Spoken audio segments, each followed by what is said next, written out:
Hello, welcome to the Blue Planet. Let's begin with the topic Kyoto protocol. Kyoto क्या है? एक शहर है जापान में। प्रोटोकॉल क्या होता है? एग्रीमेंट। तो जापान में एक एग्रीमेंट हुआ था जिसका नाम दिया गया क्योटो प्रोटोकॉल। तो Kyoto protocol is an international agreement है जिसमें ये डिसाइड किया गया था कि जो कार्बन डाइऑक्साइड है और बाकी जो ग्रीन हाउस गैसेज हैं उनके एमिशन को क्या करना है, कम करना है। ग्रीन हाउस गैसेज क्या होती हैं?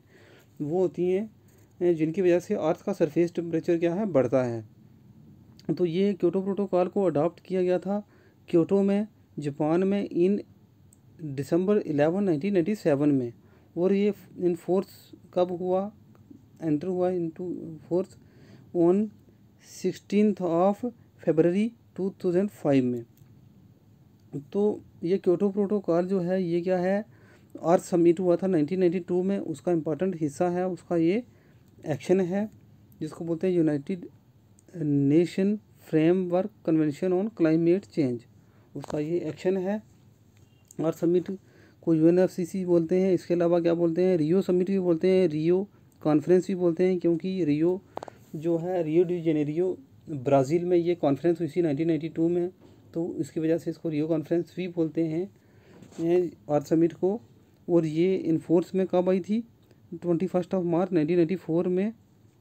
इसको 197 कंट्रीज़ ने रेटिफाई किया हुआ है। तो क्योटो प्रोटोकॉल जो है ये इस अर्थ समिट का इम्पॉर्टेंट हिस्सा है। और ये क्या है, ये अडॉप्ट किया गया था थर्ड पार्टी, जो third conference of the party.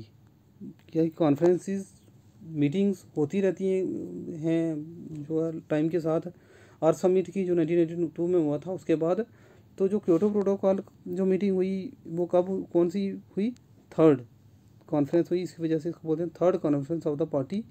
ये क्वेश्चन कभी आ सकता है। तो क्योटो प्रोटोकॉल जो है third conference of the party है, ये 1997 में हुई। तो इसको जो है इफेक्ट में कब आई? फरवरी 2005 में, जैसे हमने ऊपर पढ़ा।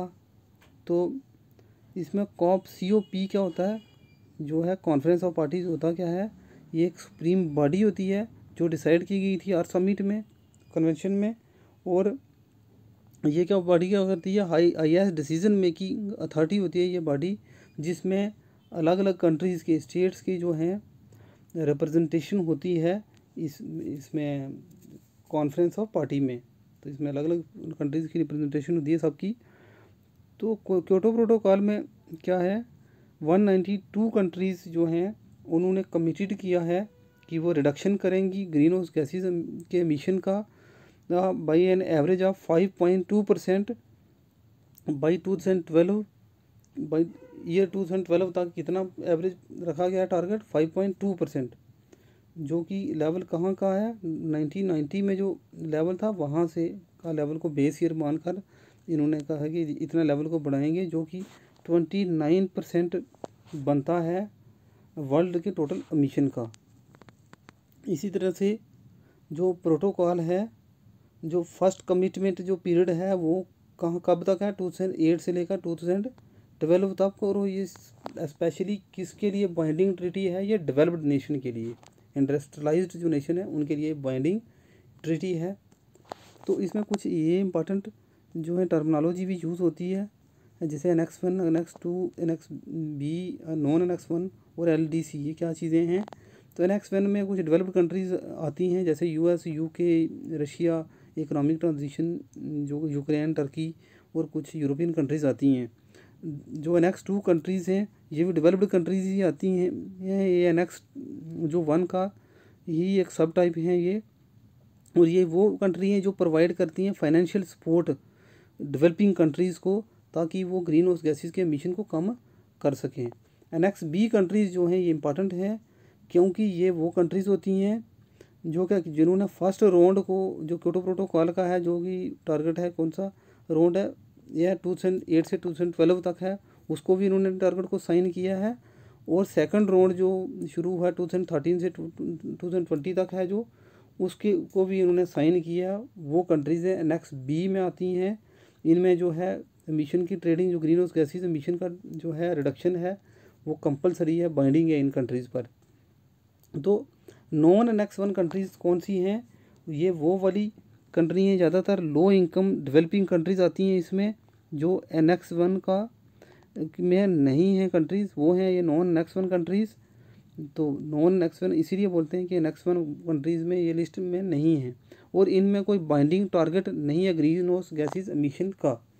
इसके अलावा LDC भी एक टर्मिनोलॉजी यूज़ होती है क्योटो प्रोटोकॉल में, ये होती है लीस्ट डेवलपमेंट कंट्रीज़ जो कम है, इन पर के लिए भी कोई बाइंडिंग टारगेट नहीं है ग्रीन हाउस गैसेज जो एमिशन का, कोई उनके लिए भी बाइंडिंग नहीं है।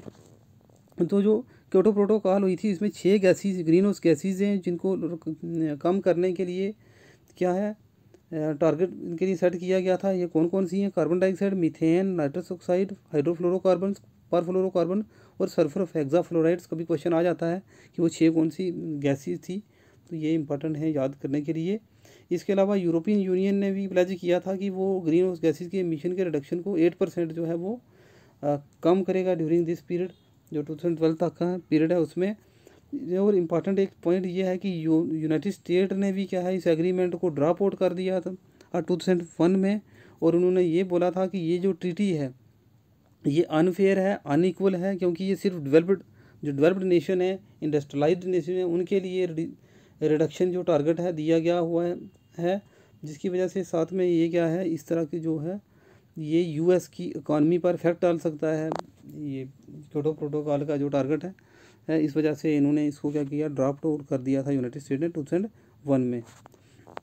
क्योटो प्रोटोकॉल जो है वो डेवलप्ड कंट्रीज़ के लिए स्पेशली जो है उनके लिए टारगेट सेट किया गया है कि उनको ग्रीन हाउस गैसेज के एमिशन को कम करना है और उनको इसलिए किया गया है। डेवलप्ड कंट्रीज़ को क्यों चुना गया है? क्योंकि ये माना जाता है कि लगभग जो 150 साल लास्ट जो हुए हैं जिसमें इंडस्ट्रियल रेवोल्यूशन हुआ पूरे तरीके से, इसमें जो डेवलप्ड कंट्रीज़ हैं उन्होंने ही सबसे ज़्यादा कंट्रीब्यूट किया है ग्रीन हाउस गैसेज को। इस वजह से ये उन पर जो है हैवियर बर्डन डाला है क्योटो प्रोटोकॉल के जो टारगेट्स हैं उनके लिए कि मिशन को उनको कट करना है, उनके लिए ज़्यादा ये टारगेट डाला है। तो क्योटो प्रोटोकॉल जो है वो मैंडेटरी है 37 कंट्रीज़ के लिए, ये जिसमें यूरोपियन यूनियन की कंट्रीज़ भी आती हैं जिनको क्या करना है ग्रीन हाउस गैसेज एमिशंस को कम करना है। और जो डेवलपिंग नेशंस हैं उनको ये बोला गया है कि वो वॉलंटरली इसको क्या कर सकते हैं, आकर ग्रीन हाउस गैसेज के एमिशन को कम करने के लिए वॉलंटरली वो पार्टिसिपेट कर सकते हैं। और 100 से ज़्यादा कंट्रीज़ जो हैं डेवलपिंग कंट्रीज़ हैं जो, और इंक्लूडिंग जिसमें चाइना और इंडिया भी आता है, उनको क्योटो प्रोटोकॉल के जो एग्रीमेंट्स हैं उनको उससे उनको एग्जम्पशन दी गई है। तो ये कुछ इंपॉर्टेंट जो हैं हुए हैं। तो क्योटो प्रोटोकॉल में जो है 3 मैकेनिज़्म सेट किए गए हैं स्पेशली कि उसको टारगेट को अचीव करने के लिए। तो ये 3 जो टारगेट मैकेनिज़म्स हैं वो कौन कौन से हैं? Emission trading, clean development mechanism और जॉइंट इम्प्लीमेंटेशन। ये जो 3 मैकेनिज़्म हैं ये सेट किए गए हैं क्योटो प्रोटोकॉल में। तो इसमें 1 बाई 1 हम पढ़ेंगे क्योंकि बहुत इंपॉर्टेंट है, एग्जामिनेशन पॉइंट ऑफ व्यू से पूछे भी जा सकते हैं। तो एमिशन ट्रेडिंग में क्या होता है कि इसमें यह है कि जो डेवलप्ड नेशंस हैं वो क्या करेंगे, एमिशन यूनिट्स का जो है वो ट्रेड करेंगे डेवलप्ड नेशन जो है, क्योंकि क्योटो प्रोटोकॉल डेवलप्ड नेशन के लिए ही सेट किया है। तो इसमें एक 1 कार्बन क्रेडिट जो है वो किसके बराबर होता है? 1 टन ऑफ कार्बन डाइऑक्साइड। ये इंपॉर्टेंट चीज़ है कि 1 carbon credit is equal to 1 ton of carbon dioxide. इन कार्बन ट्रेडिंग में क्या होता है? 1 क्रेडिट गिव्स द कंट्री और company right to emit 1 ton of carbon dioxide. इसका मीनिंग क्या है कि अगर किसी कंट्री के पास या किसी कंपनी के पास अगर 1 टन कार्बन क्रेडिट है तो वो 1 टन ऑफ कार्बन डाइऑक्साइड क्या है उसको एमिट कर सकता है। तो कार्बन क्रेडिट को कैसे हम गेन कर सकते हैं, एक्वायर कर सकते हैं? कोई कंट्रीज जो डेवलप्ड कंट्रीज़ हैं वो कैसे कर सकती हैं कि वो एफॉरेस्टेशन प्रोग्राम्स चलाएँ, ज़्यादा से ज़्यादा पेड़ लगाएं, रीन्यूएबल एनर्जी जो है उसको यूज़ करें, कार्बन डाइऑक्साइड जो सिक्वेस्ट्रेशन है उसको करें, मीथेन कैप्चर करें, या कार्बन क्रेडिट्स को बाय भी कर सकते हैं वो बाकी वाली कंट्री से ट्रेड करके। तो इसमें under carbon credit trading mechanism जिसमें जो कंट्रीज़ जो ज़्यादा एमिट करती हैं कार्बन को, वो कार्बन को बाय कर सकती हैं, कार्बन क्रेडिट को बाय कर सकती हैं उन कंट्री से जो कम कार्बन एमिशन करती हैं। तो ये कार्बन क्रेडिट सिस्टम क्यों रखा गया है, ताकि ग्रीन हाउस गैसेस के जो एमिशन को कम से कम, मतलब एमिशन कम किया जाए, उसके लिए एक सिस्टम रखा गया है। तो ये किस तरीके से काम करता है कि अलग अलग कंट्रीज़ के लिए कि जो क्योटो एमिशन रिडक्शन टारगेट है, उसके लिए अलग अलग वॉल्यूम जो है वो एलोकेशन किया जाता है, अलग अलग टारगेट सेट किया जाता है। तो इसमें एक कंट्री क्या करती है कि सपोज़ करो उसने एमिशन टारगेट को जो है जितना बताया था उससे ज़्यादा रिड्यूस कर दिया, उसे ज़्यादा कम कर दिया, तो जो उसका जो ज़्यादा कम किया, जो सरप्लस में आ गया, उसको वो क्या कर सकते हैं, बेच सकते हैं in the form of license to another country, किसी ऐसी कंट्री को जिनको कार्बन क्रेडिट की ज़रूरत है।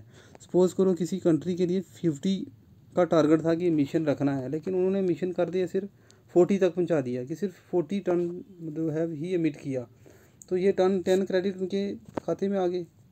तो इसको ये किसी ऐसी कंट्री को बेच सकते हैं जिनको ज़रूरत है। तो जो कंट्री यहाँ पर जिसको जो नई टारगेट को अचीव कर सकी, वो इनसे क्या कर सकती है, मिशन को ख़रीद भी सकती है।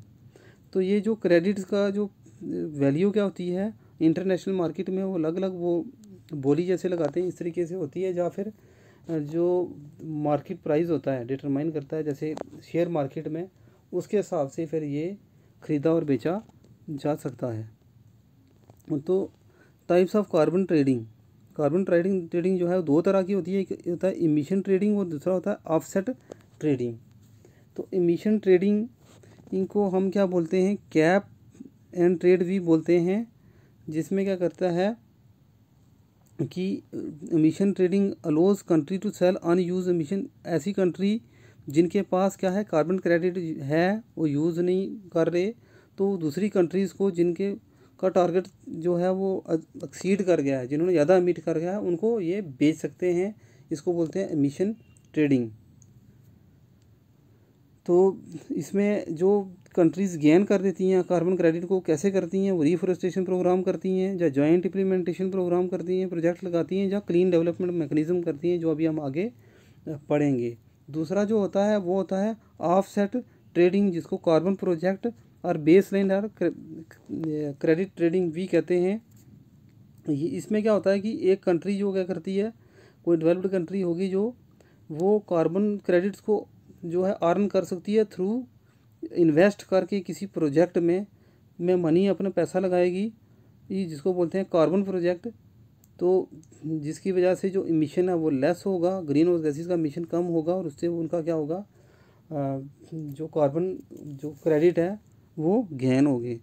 इसमें for example suppose A thermal power plants of 800 megawatt emit 400 carbon equivalent in the atmosphere, कि कोई थर्मल पावर प्लांट है, कोयले से चलने वाला पावर प्लांट है, जो कि क्या कर रहा है, एमिट कर रहा है 400 कार्बन इक्विवेलेंट जो है वो एमिट कर रहा है एटमॉस्फेयर में।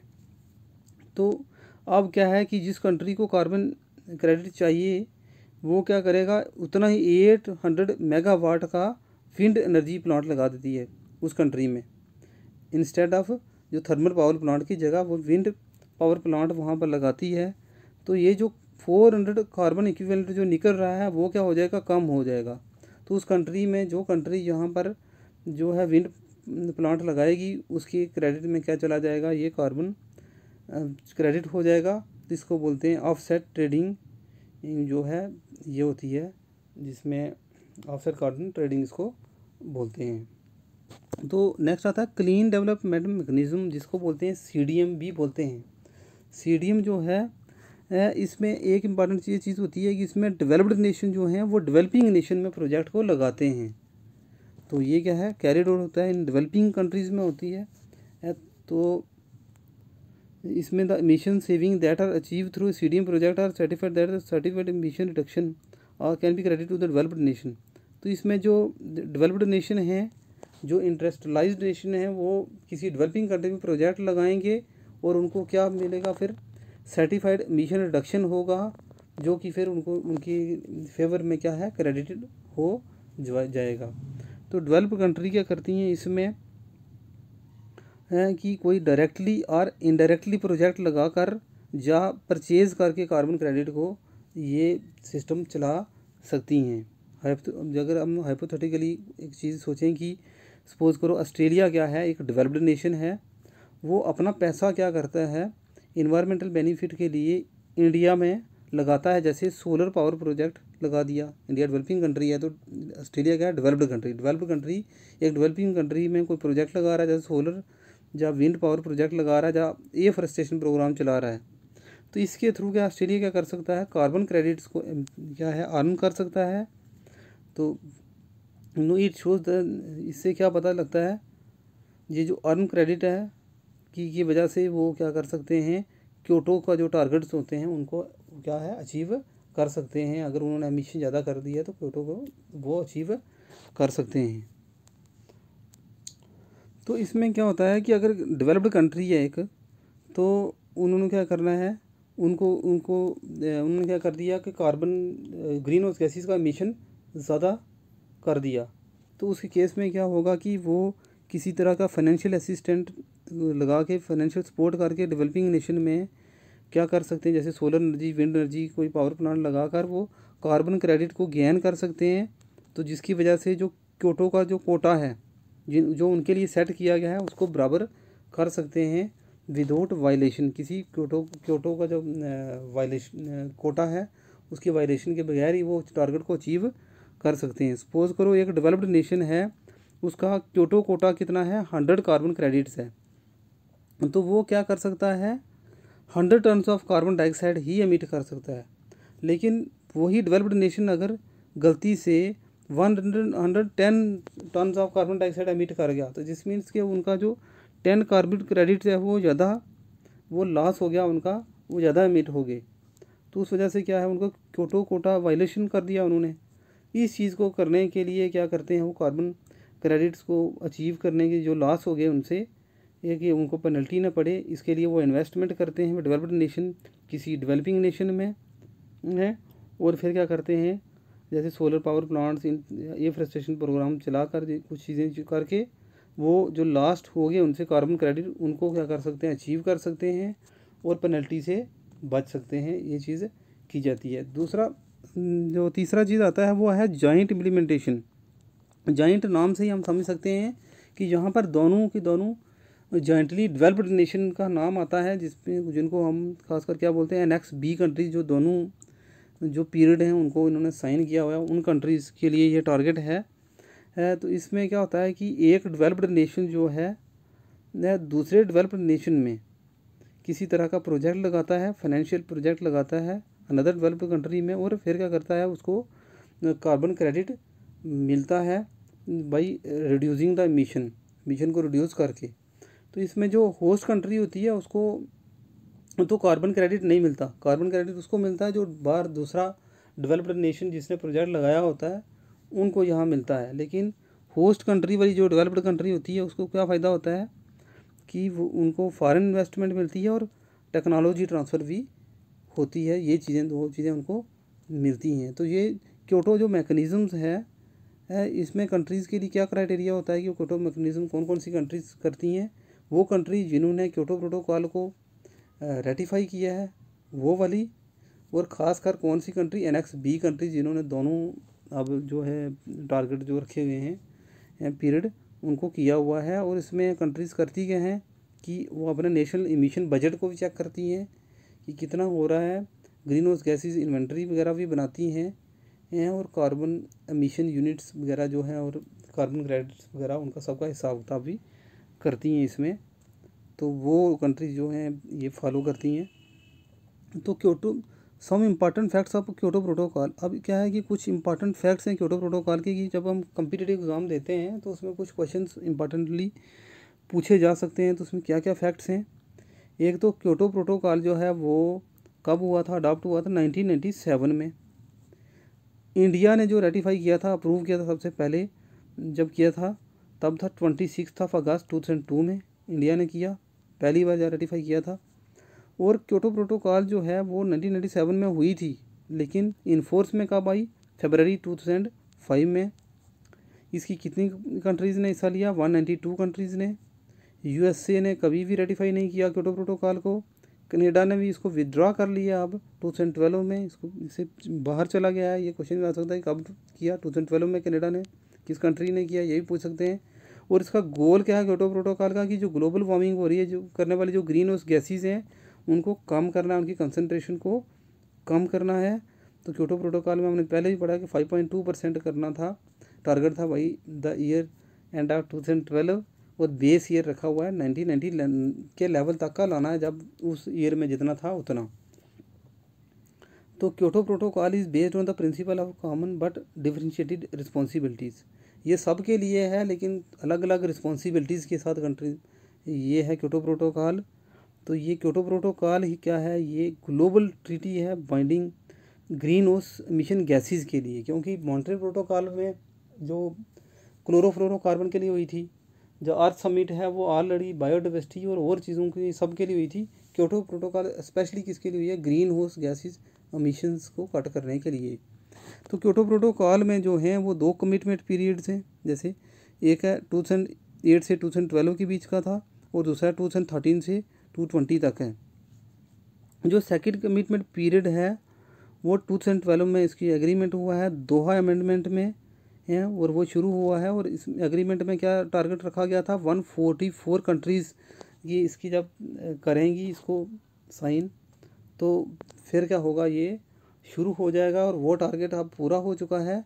उस वजह से इस अमेंडमेंट को जो है, ये अमेंडमेंट दोहा अमेंडमेंट हुई है, ये इन्फोर्स में आ चुकी है 31 दिसंबर 2020 में ये शुरू हो गई है। दोहा क्या है, ये इसका नाम है, ये कैपिटल है कतर का, वहाँ पर ये अमेंडमेंट हुई थी। तो इसमें each commitment period has own binding target for developed countries, कि जो कमिटमेंट पीरियड है, चाहे पिछला था जो न्यू वाला है, वो डेवलप्ड कंट्रीज़ के ग्रीन हाउस गैसेज एमिशंस के लिए अलग अलग क्या है, ये टारगेट यहाँ पर सेट हैं। 2008 से 12 तक जो है लगभग 37 कंट्रीज़ ने क्या किया था, बाइंडिंग टारगेट था 37 कंट्रीज़ के लिए 2008 से 2012 तक के लिए। में जो कंट्री थी वो कितनी थी, more than 35 countries, about 37 country थी। तो जापान, न्यूजीलैंड और रशिया जो है उन्होंने फर्स्ट जो कमिटमेंट पीरियड था उसमें तो हिस्सा लिया था, बट सेकंड वाला जो है, जो न्यू टारगेट है, अभी तक उसको इन्होंने जो है टेकन नहीं किया है। चाइना, इंडिया और यूनाइटेड स्टेट जो हैं इनको विलन मानते हैं, बिग विलन हैं ये, क्योंकि इन्होंने क्या किया है कभी भी जो है इसको रेटिफाई नहीं किया है लीगली। इंडिया ने रेटिफाई किया है लेकिन वो लीगली नहीं है। लीगली चाइना, यूएस और इंडिया ने लीगली इसको रेटिफाई नहीं किया है कि भाई कार्बन डाइऑक्साइड मिशन को क्या है रिड्यूस करना है। जो इंडिया ने पहले रेटिफाई किया था, और सेकंड जो पीरियड है उसको भी वैसे रेटिफाई कर दिया है, लीगली तो नहीं किया लेकिन ऐसे इंडिया ने इसको रेटिफाई किया हुआ है। रेटिफाई का मीनिंग होता है कि इसको अप्रूव किया हुआ है। लेकिन क्योटो प्रोटोकॉल जो है वो बाइंडिंग टारगेट किसके लिए है, एनेक्स 1 कंट्रीज़, खास करके कौन सी कंट्रीज़ के लिए, डेवलप्ड नेशंस के लिए। Thank you.